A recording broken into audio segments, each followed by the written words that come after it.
forcément, riposte des Russes immédiate. Benjamin, les Russes vont-ils à nouveau dégainer leur arme dernier cri? C'est en tout cas une hypothèse qui prend du poids. Les léopards face au T-14 Armata, c'est la promesse des médias et des propagandistes du Kremlin, avec ce char qui est présenté comme la dernière merveille technologique de l'armée russe. Et effectivement, sur le papier, il y a quand même pas mal d'innovations. La grosse innovation, notamment, c'est le blindage dernière génération qui est présenté comme impérial. Il y a cette tourelle qui est gérée de manière électronique directement du châssis. Il y a l'intelligence artificielle même à bord pour aider au ciblage.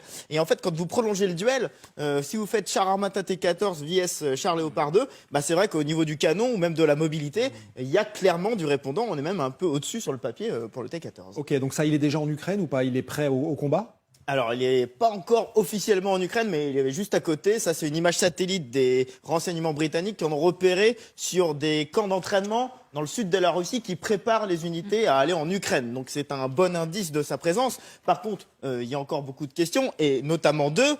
Est-il prêt? Parce qu'on le voit sur les défilés, on le voit sur les images d'entraînement, on l'a jamais vu au combat. Et puis, combien il y en a? Eh bien, les réponses sont apportées, en tout cas, l'analyse est apportée par le renseignement britannique. Si la Russie le déploie, ce sera probablement à fin de propagande. La production n'atteint qu'une petite dizaine.